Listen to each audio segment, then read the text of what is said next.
Hello, Daniel Yuck here. Thank you for joining today. I appreciate you, your time, and your support. I want to talk about writing the tube. Oftentimes I get asked if it's okay for beginners to practice with writing the tube. I kind of wanted to cover and make this video and cover ground on that topic so that way I could kind of send this link out to you while I kind of explain in this video here as opposed to in the comment section. I'm going to demonstrate with a couple of needles here to kind of get my points across. I'm going to be using some real skin, fake skin.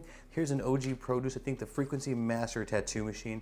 I'm going to do a wormhole 11 round shader here just to kind of get my points across. Now, when it comes to writing of a tube, if you don't know what that means, or if you're asking yourself if you should kind of tattoo writing the tube, I'm going to tell you just to flat out no. I don't encourage writing of the tube of any sort just for multiple reasons. I don't really see it being beneficial to any sort of future endeavors of a tattoo artist. I think that it's much better to learn how to float the needle early on and kind of focus in that area as opposed to writing the tube. So if you're not familiar with the expression writing the tube, you could take a look here. You're going to notice that my needle is only hanging out so far. It's not really hanging out far at all. So what that means is the tube, when I am tattooing, the tube of the actual cartridge, which is this plastic part, is going to be on my canvas like so. So I'm basically using this part of the tube to kind of brace and keep me from blowing out a line essentially, and that's kind of the ideology behind writing the tube, just essentially to help prevent blowouts, which isn't how that works, I feel. Even if we put a little bit more pressure, we can still blow the skin out. So it really has nothing to do with how far our needle hangs out in terms of blowing out skin. It's more so blowing out skin comes from not being familiar with the fundamentals and basics of tattooing. So when it comes to it, it is going to be a matter of personal preference whether or not an artist wants to write the tube or not. But you're going to see that when I write the tube here, there are going to be a number of adversities that are going to happen. And I'm going to kind of demonstrate them here while I'm tattooing with this tattoo right here.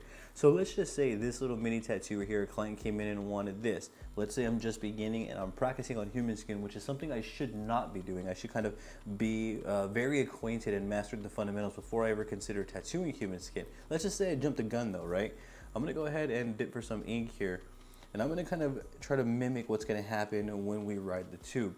So when I essentially create a... Are you wanting to develop your tattooing skill sets? Now you can practice and develop anytime, any place with an assortment of tattooing workbooks that I've created. With these assorted tattooing workbooks, we can practice our basic lining all the way to advanced lining. We can practice shading, shading placement, dot work, textures, and more. All we are going to need is a tattoo workbook of mine. We can use a pencil, pen. We can even use a tattoo machine with a ballpoint cartridge to develop our tattooing abilities further. That means that we don't need tattoo ink, we don't need napkins or petroleum jelly to get to practicing. Simply open one of my tattooing workbooks and get going. It really is that easy. You can get your hands on one of my developmental tattooing assorted workbooks by simply clicking the links in my description or in the pinned comment section below, or navigating on over to Amazon.com, typing in Daniel Yuck, and you'll see all of the assorted tattoo workbooks that I've created come up. If you have an Amazon account, be sure to follow my Amazon author page as well, as I would greatly appreciate your support. Should you have any questions at all, drop them in the comment section down below. I will do my best to assist you in the best possible direction.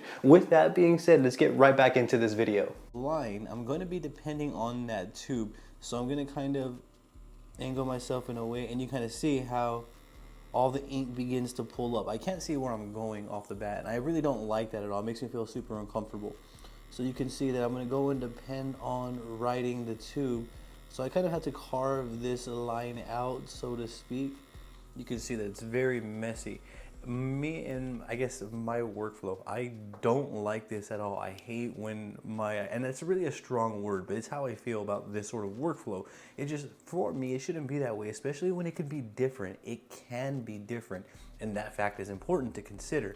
Allow me to kind of wipe away.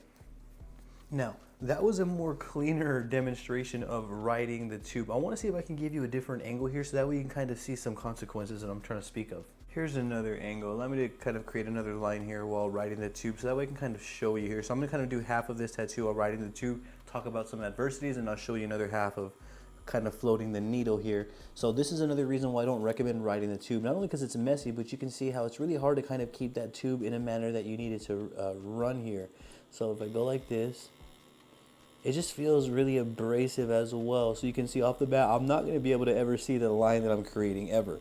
So I'm essentially, especially for beginners, we're kind of just really going off hope and hoping that each and every line comes out okay, and we just didn't blow it out. And I feel like this is why a lot of artists kind of get distorted and blurred early on in their journey when tattooing, because they're probably doing stuff like this.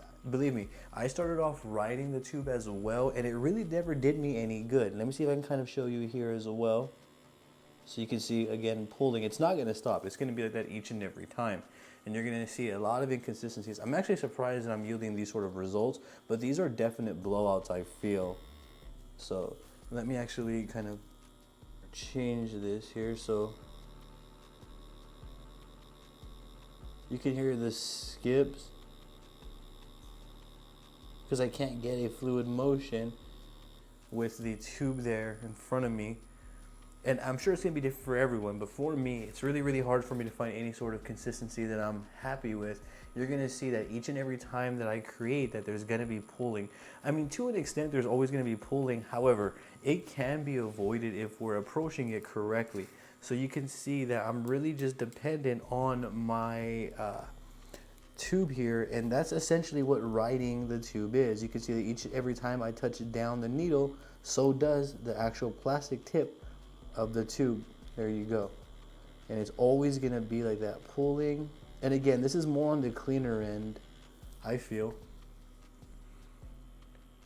And that right there is exactly what riding the tube is. And there's no way around that. I feel like floating the needle, especially when we first start, can be really like intimidating. However, it's well worth it. So you're going to see too, for example, after I'm done, it's just much more of a mess. You're going to see that the tube trails right here on this side, so it kind of distorts your perception of what's there until you fully wipe away. So those are just some adversities. Not to mention, I can't feel what I'm doing, so I don't know if I'm blowing out this client or not.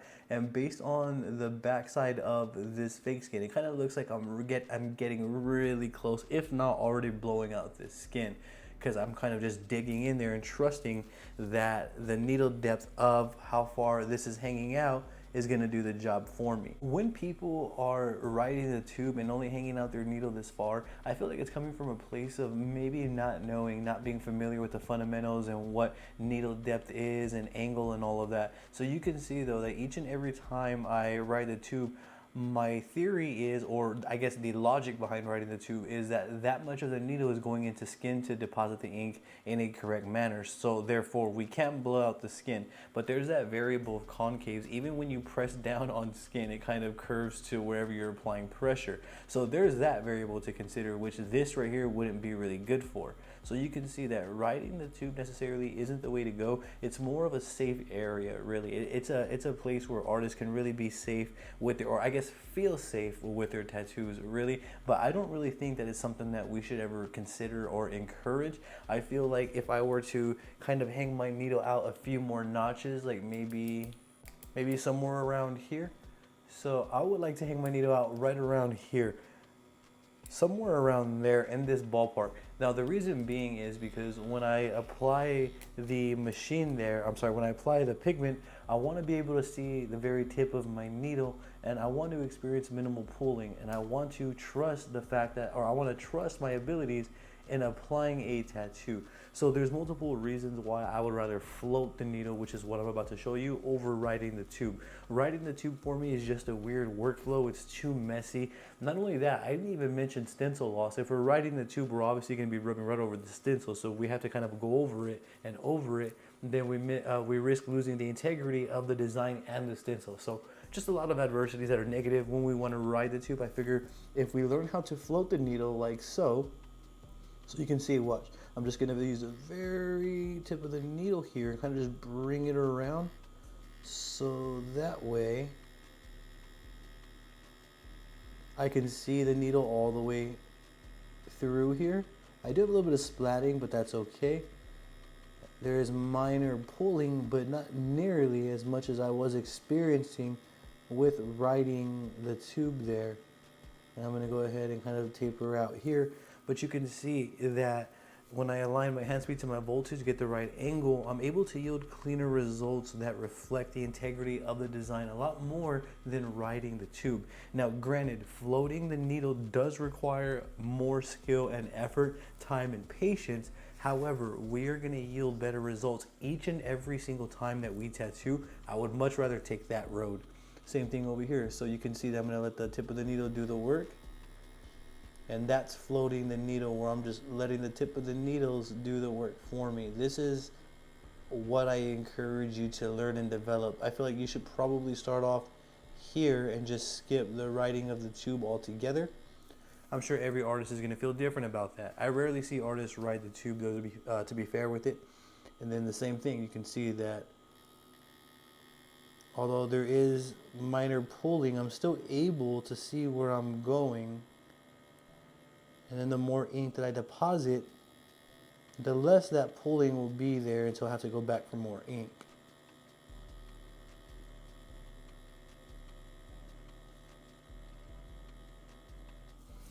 So for me personally, I would much rather float the needle than to ride the tube. And if anyone were to ask me, I'm going to send them a link to this video so that way I can kind of show you the differences and why we should just kind of work and strive for floating the needle comfortably as opposed to riding the tube there. As you see, I'm going to kind of just finish out the video here with a few more floats. And this is going to apply to any size needle. It doesn't matter the needle configuration that you are using. You're going to want to float every single needle that you use when it comes to lining. Again, that's floating the needle, and you're going to be able to see the difference. If you can't see them already, the differences between floating the needle and riding the tube here.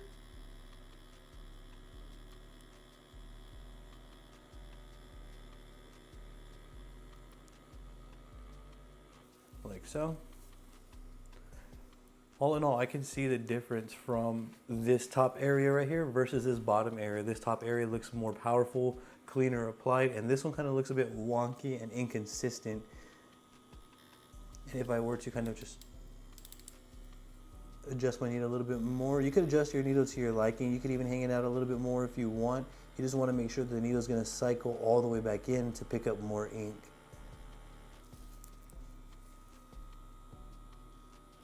I'm able to taper in a lot easier, and you can see that the tube never touches the skin. It doesn't even get close to touching. We're actually just seeing the pulling right there in between the space from the tip of the needle to the canvas.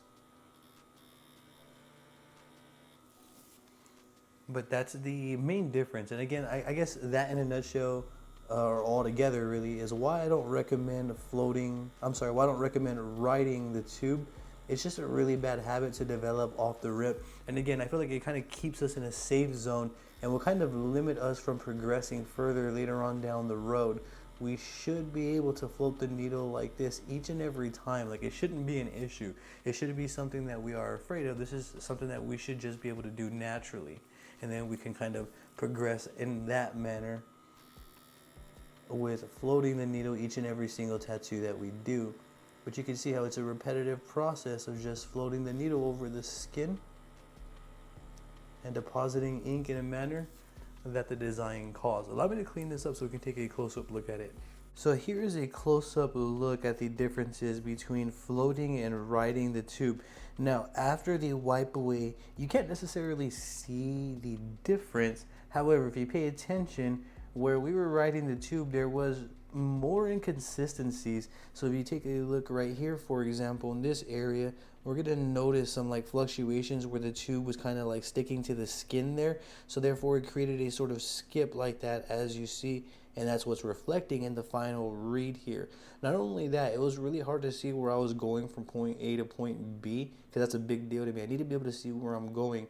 I couldn't see when I was riding the tube there, but when I was floating the needle, I had more freedom. You can see my curves there on floating the needle are much more cleaner than the curves right here on these little petals.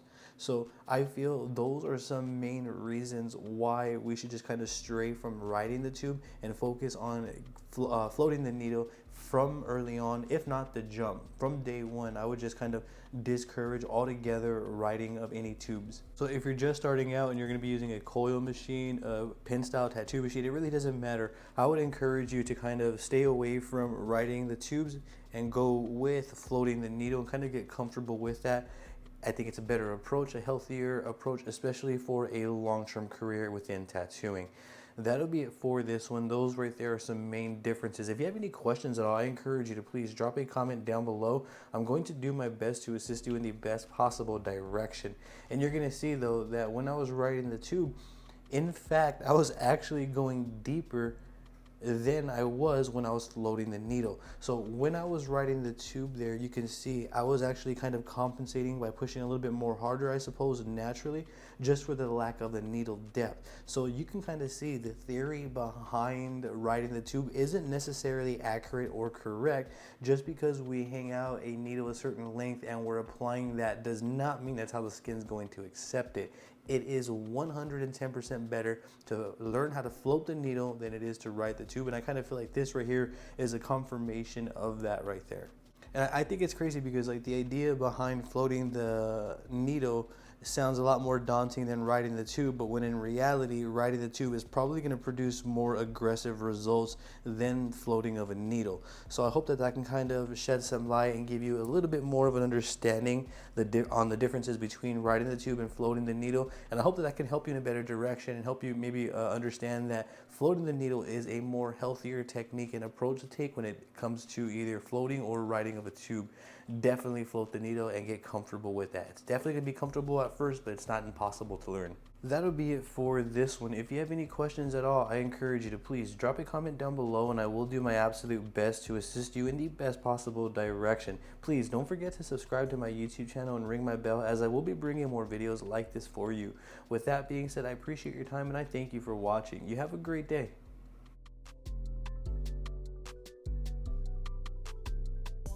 Are you needing or wanting tattoo guidance? What about 4K high quality step-by-step follow-along tattoo sessions? Or maybe one-on-one tattoo support to get answers to your questions that are specifically tailored to your wants and needs as the artist? You can now become a Patreon where you will gain access to high quality 4K exclusive step-by-step follow-along tattoo sessions. I will be tattooing with you in a one-on-one step-by-step manner where I will be explaining what I am doing and why every step of the way. I will also be doing this in a high quality 4K format for your optimal viewing experience. On top of the one-on-one support and on top of the step-by-step tattoo session guidance, you will also gain access to exclusive tattoo stencils that you can download and place on your end to further develop your skill sets. I will leave a link for you in the description or in the pinned comment section below, or you can head on over to patreon.com/Daniel Yuck. When you become a Patreon, you will be getting one-on-one support where you can ask me as many questions as you'd like that are specifically tailored to your wants and needs as the artist.